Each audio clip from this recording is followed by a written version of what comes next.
हाँ जी, देखिए अब हम एक और एग्ज़ाम्पल करेंगे जिसमें पार्टनर का शेयर ऑफ प्रॉफ़िट हम एवरेज प्रॉफ़िट मेथड पर कैलकुलेट करेंगे।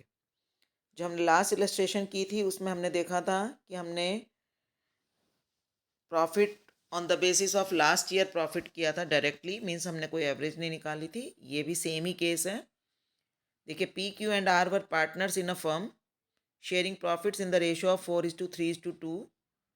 The profits of the firm for the year ending 31st March 2018 was rupees 85,000. For 2017, rupees 75,000 and 16 56,000. R died on 30th June 2018, means वो 18-19 जो नया साल स्टार्ट हुआ उसमें उसकी डेथ हो गई। Calculate R's share of profit till his death on the basis of average profit of last 3 years। देखिए इसमें और पिछली हमारी इलस्ट्रेशन में यही डिफरेंस है कि उसमें हमने एक ही साल के प्रॉफिट को ही बेस ले लिया था। यहाँ पर आपको ध्यान रखना है कि हमें एवरेज प्रॉफिट निकाल कर कैलकुलेशन करनी है, तो और बाकी इसमें कोई भी डिफरेंस नहीं है। तो चलिए इसका सॉल्यूशन देखते हैं, बहुत आसान है। हमने एवरेज प्रॉफिट ले लिया लास्ट 3 years का, वो निकला हमारा 2,16,000। हमने तीनों प्रॉफिट्स को ऐड किया, 85,000 को 85,000 को ऐड किया प्लस 75,000 प्लस 56,000, तो टोटल हो गया 2,16,000, 2,16,000 अपॉन 3 किया तो हमारा एक साल का प्रॉफिट ऑन एन एवरेज आ गया 72,000। मीन्स ये अब हमारी ये फिगर एक तरह से हो गई कि एक साल में हमें ऑन एन एवरेज 72,000 का प्रॉफिट हुआ। तो फर्म ने एज्यूम किया है कि करंट ईयर में भी इसी एवरेज पर हम मानेंगे कि प्रॉफिट होगा और पार्टनर को उसके बेस पर वो शेयर देने के लिए एग्री हुई। बाकी क्वेश्चन पूरा सेम रहेगा। टाइम पीरियड निकाला हमने 1 अप्रैल 2018 से, क्योंकि 31 मार्च 2018 तक का तो प्रॉफिट हम कैलकुलेट करके बांट चुके हैं। अब हमने प्रॉफिट निकाला उसकी डेथ की डेट तक, जो कि आया 6 मंथ्स। तो हमें 6 मंथ्स का प्रॉफिट पता लगाना है। ये 72,000 रुपीज़ जो प्रॉफिट है वो फुल ईयर का है, तो 6 मंथ का हमने प्रॉफिट निकाला, दैट इज़ 36,000।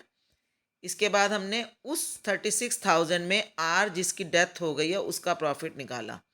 आर यहाँ पर डेथ हुई है, उसका शेयर है 2/9, 2/9। तो 36,000 का 2/9 हमने किया, 8,000 रुपीज़ आया। अब इसमें आप देखोगे कि उनकी ओल्ड रेशो गिवन है और कहीं पर भी क्वेश्चन में न्यू रेशो गिवन नहीं है। इट मीन्स ये केस है कि वो अपनी प्रॉफिट शेयरिंग रेशो चेंज नहीं कर रहे हैं। तो बस अब आपको एंट्री करनी है, profit and loss suspense account debit to R's capital 8,000 rupees से। और अगर इसके अंदर आपको new profit sharing ratio given होती तो आपके इसमें स्टेप बढ़ जाते कि आपको गेनिंग और सेक्रीफाइसिंग रेशो भी निकालनी पड़ती, और ये 8,000 रुपीज़ फिर आपका gaining partner debit to sacrificing partner के हिसाब से इसकी एंट्री चेंज हो जाती। बाकी कैलकुलेशंस वगैरह बिल्कुल सेम रहती।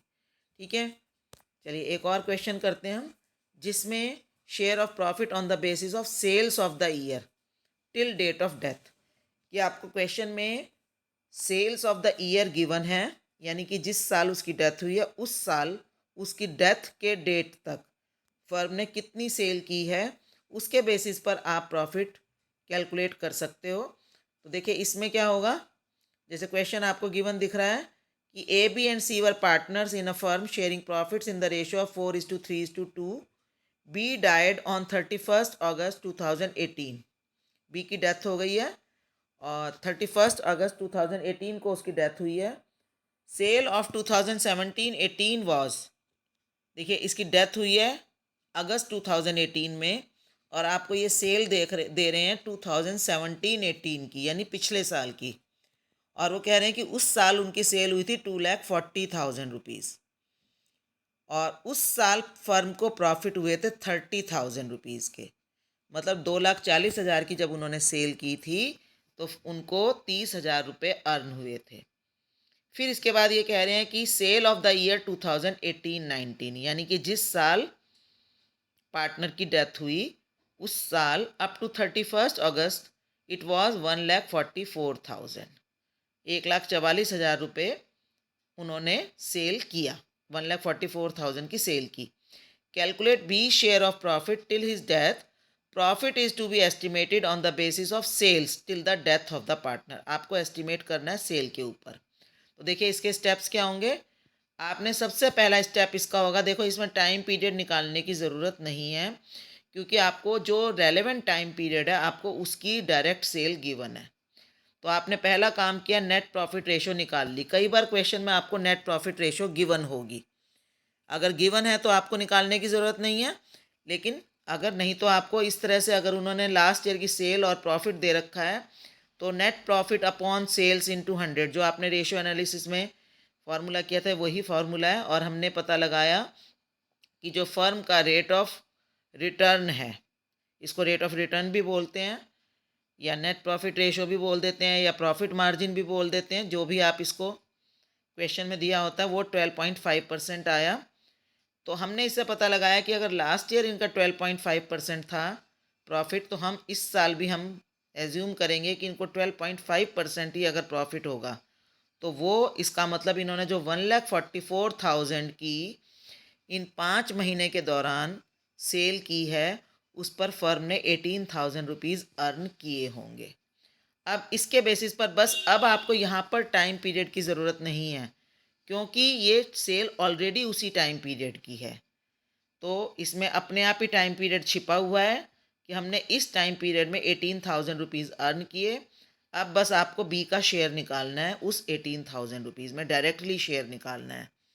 ठीक है, यहाँ पर ध्यान रखो, क्योंकि ये चीज़ में मिस्टेक होती है कि बच्चे यहाँ पर भी टाइम पीरियड निकालने लगते हैं, तो इस पर आपने ध्यान देना है।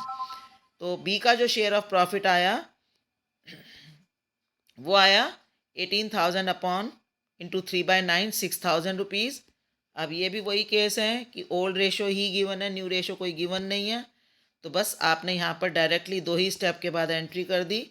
Profit and loss suspense account debit ₹6,000 to B's capital 6,000। तो इस तरीके से आपको केसेस गिवन होंगे और आपका पहला स्टेप यही होगा। ख़ास तौर पर डेथ ऑफ अ पार्टनर के केसेस में इस टाइप के क्वेश्चंस ज़्यादा आते हैं, हालांकि ये cases retirement of a partner में भी अप्लाई होते हैं।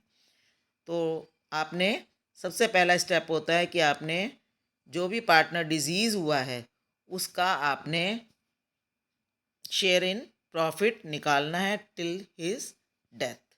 इसके बाद अब हमने पार्टनर का, जो भी पार्टनर की डेथ हुई है उसका कैपिटल अकाउंट प्रिपेयर करना है, जो as usual by balance BD से स्टार्ट होगा। बाय बैलेंस बीडी मतलब उसके अकाउंट में, कैपिटल अकाउंट में क्रेडिट बैलेंस अगर है, जो कि आपको लायबिलिटी साइड उसका बैलेंस अपीयर होगा, वो आपने यहाँ पर लिखना है। और अगर उसका balance by chance liability side ना हो, एसेट साइड हो, यानी कि उसका बैलेंस क्रेडिट बैलेंस है, सॉरी डेबिट बैलेंस है, तो वो बैलेंस बीडी डेबिट से स्टार्ट होगा। बट नॉर्मली जो क्वेश्चंस आपको मिलेंगे वो क्रेडिट बैलेंस के होंगे, तो आपने क्रेडिट साइड से उसका उतारना है बैलेंस, जो कि आपको लायबिलिटी साइड नज़र आ रहा है।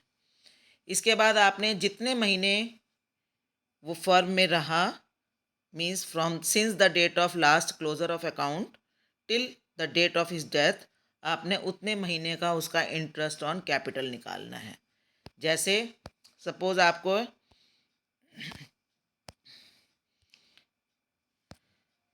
क्वेश्चन में गिवन है कि पार्टनर की डेथ, पार्टनर की जो कैपिटल है वो 2 लाख रुपीज़ है,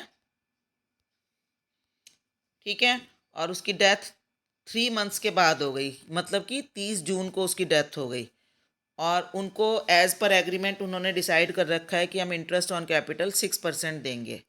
तो कितना होगा, 6% मतलब इंटू 6/100, और 3 मंथ के बाद ही उसकी डेथ हो गई, यानी कि वो फर्म में जितने टाइम रहा उतने टाइप का हमें इंटरेस्ट ऑन कैपिटल निकालना है, तो वो हो गया 3/12। तो इस तरीके से आपने उसकी कैलकुलेशन करनी है, और ये आपका आंसर आ गया 3,000 रुपीज़। ठीक है, तो ये आपने उसका इंटरेस्ट ऑन कैपिटल कैलकुलेट करना है। 2 लाख इंटू 6/100, 2 लाख का 6% हो गया 12,000, और फिर उसको आपने 3/12 किया, तो 3,000 रुपीज़ जो है उसका शेयर, उसका जो है इंटरेस्ट बनेगा टिल हिज डेथ, वो हम देंगे उसको। अगर उन्होंने एग्रीमेंट कर रखा है तो वो आपके क्वेश्चन में गिवन होगा। ऐसे ही अगर उसकी डेथ तक उसको कोई सैलरी उनके एग्रीमेंट में थी कि हम आपको सैलरी भी देंगे, तो वो सैलरी भी आपको उस उतने टाइम की उसको देनी होगी। अगर फर्म में क्वेश्चन में गुडविल होगी, नेचुरल बात है, गुडविल का तो इसमें होगा ही, तो आपने यहाँ पर इंडिविजुअल पार्टनर का नाम लिखते हुए उसको कैपिटल देनी है, कि उस पार्टनर का नाम आप इंडिविजुअली लिखोगे। जैसे मान लो अगर बी की डेथ हुई है तो by A's capital, by C's capital. ध्यान रखना कई बार बच्चे इसमें क्वेश्चन में गलती कर देते हैं, यहाँ पर बाय गुडविल वर्ड लिख देते हैं। आपने अगर गुडविल लिखना है तो उसको ब्रैकेट में लिखना है। आपने मेन एंट्री में यहाँ पर बाय गुडविल नहीं करना या बाय प्रीमियम ऑफ गुडविल नहीं करना, इसके मार्क्स डिडक्ट कर दिए जाते हैं। आपने यहाँ पर, आपको ध्यान है, हम एंट्री हमेशा करते हैं, अगर बी की डेथ हुई है तो हम हमेशा एंट्री, गुडविल की एंट्री हमेशा A's capital account debit, C's capital account debit to B's capital करके देते हैं। तो एंट्री में अगर आपने A's capital debit, B's capital debit किया है तो आपने गेनिंग पार्टनर के, यहाँ पर गेनिंग पार्टनर नहीं लिखना, यहाँ प्रीमियम ऑफ गुडविल नहीं लिखना। आपको क्या लिखना है, जो भी पार्टनर, अगर बी की डेथ हुई है तो ये सपोज बी का अकाउंट है, बीज कैपिटल अकाउंट लिखना है, और इनको ए अगर कुछ दे रहा है तो यहाँ पर आपने एज कैपिटल, और अगर बी दे रहा है तो बी, इससे सॉरी सी दे रहा है इसको, तो सीज कैपिटल करना है। आपने यहाँ पर बिल्कुल भी प्रीमियम फॉर गुडविल का यूज़ नहीं करना, उसकी मार्क्स डिडक्शन होगी, और इनके दोनों के आपने अमाउंट यहाँ पर सेपरेट सेपरेट करने हैं। फिर आपने जो भी प्रॉफिट एंड लॉस सस्पेंस, ये वही है जो अभी हमने पिछले स्टेप में किया, कि जो भी उसके हिस्से में जो भी प्रॉफिट आया, आपने को ध्यान है हमने एंट्री की थी by profit and loss suspense account debit to deceased partner capital account, तो ये उसी की पोस्टिंग है, by profit and loss suspense लिखा। और अगर change in profit sharing ratio का अगर केस हो तो फिर यहाँ पर अगेन यही जो बाय गेनिंग पार्टनर वाली है वही एंट्री आ जाएगी, और यहाँ हम शेयर ऑफ गुडविल की बजाय शेयर ऑफ प्रॉफिट लिख देंगे। ठीक है, लेकिन नॉर्मली जो क्वेश्चंस हैं वो आपको no change in new ratio का ही क्वेश्चन ज़्यादातर आते हैं एग्जाम में, तो आपको ध्यान रखना है कि no change in profit sharing ratio में आपने by profit and loss suspense लिखकर ये अमाउंट डालना है। फिर इसी तरह से बैलेंस शीट में कोई जनरल रिजर्व्स पड़े हैं वो बांटने हैं। ठीक है, जैसे जो हम करते हैं एडमिशन रिटायरमेंट के टाइम, जो भी हमने पार्टनर को बंटा उसी तरह से सब कुछ यहाँ पर भी डिस्ट्रीब्यूट होगा। जनरल रिजर्व डिस्ट्रीब्यूट्स होंगे, कोई प्रॉफिट एंड लॉस अकाउंट का बैलेंस पड़ा है वो डिस्ट्रीब्यूट होगा, उसके अकाउंट में मिलेगा। वर्कमैन कंपनसेशन रिजर्व में कोई एक्स्ट्रा अमाउंट है तो वो मिलेगा, इन्वेस्टमेंट फ्लक्चुएशन फंड में है तो वो मिलेगा। तो जो चीज़ मतलब आपको एडमिशन और रिटायरमेंट के टाइम पार्टनर को दी गई हैं वही सारी चीज़ें अब डेथ के टाइम पर भी मिलेंगी।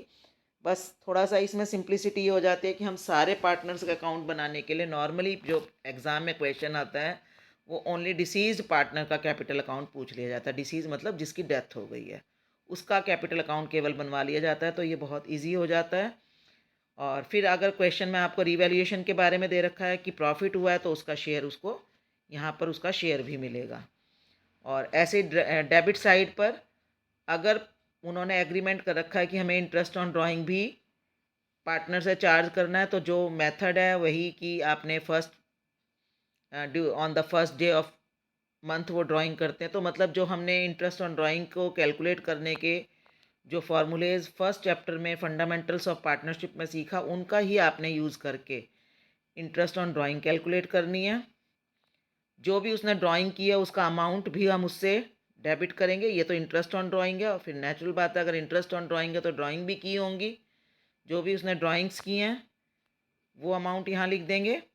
और ऐसे ही जैसे यहाँ पर हम ये रिजर्व्स और वर्कमैन कंपनसेशन फंड बांट रहे हैं, अगर आपको बैलेंस शीट में कोई एसेट साइड एसेट ऐसी दिखाई दे रही है जो हम एडमिशन या रिटायरमेंट में भी बांटते थे, वो सारी एसेट जैसे कि गुडविल, एडवर्टाइजमेंट सस्पेंस अकाउंट या प्रॉफिट एंड लॉस का डेबिट बैलेंस आपको एसेट साइड पे नज़र आ रहा है तो उसका शेयर भी आप इस पार्टनर के अकाउंट में से डेबिट करेंगे।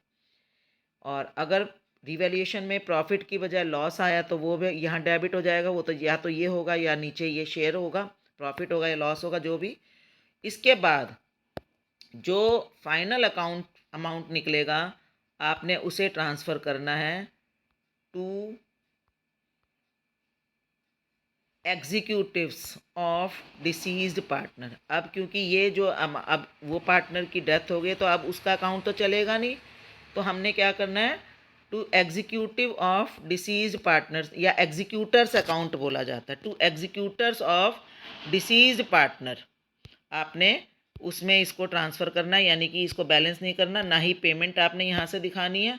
पेमेंट हम हमेशा एग्जीक्यूटर के अकाउंट में दिखाएंगे, तो यहाँ का जो भी आपका बैलेंस आएगा उसको हम लिख देंगे टू एग्जीक्यूटर्स अकाउंट। एग्जीक्यूटर्स यानी जो उसके अकाउंट को ऑपरेट कर रहे हैं आफ्टर उस हिज डेथ। तो आपने यहाँ से उसका सारा बैलेंस एग्जीक्यूटर्स अकाउंट में ट्रांसफ़र कर देना है। फिर एग्जीक्यूटर का अकाउंट आपने ओपन करना है और उसमें उसकी जो भी फाइनल पेमेंट है वो, अगर आपने उसको पेमेंट कर दिया तो पेमेंट करेंगे, और उसको लोन अकाउंट में ट्रांसफ़र करना है तो लोन अकाउंट में ट्रांसफ़र करेंगे। अगर क्वेश्चन साइलेंट है तो आपने प्रेफरेबली लोन अकाउंट में ही इसको ट्रांसफ़र करना है, just as similar to retirement. Retirement में भी है ना कि पैसा देने के लिए पहले उनके फंड्स कलेक्ट करने पड़ेंगे, तो और कुछ भी अगर कलेक्ट ना हो तो उसको लोन अकाउंट में ट्रांसफ़र करके हम टाइम ले सकते हैं, और आफ्टर सम टाइम हम उनको उनकी पेमेंट अलॉन्ग विद इंटरेस्ट पे ऑफ कर देंगे। तो इस तरीके से आपका पेपर में, एग्ज़ाम में डिसीज पार्टनर कैपिटल अकाउंट आता है। साथ में इन्हीं सब चीज़ों की आपको जर्नल एंट्रीज़ करनी आ सकती हैं। 6 मार्क्स का एक क्वेश्चन आता है, तो आप इसको बहुत ध्यान से करना, समझना। इसका मैं आपको एक प्रैक्टिकल क्वेश्चन और करवाऊंगी जिसमें आपको जर्नल एंट्री भी करनी है, और इसके बाद आपने डिसीज पार्टनर कैपिटल अकाउंट भी बनाना है। चलिए अब हम क्लास ओवर करते हैं।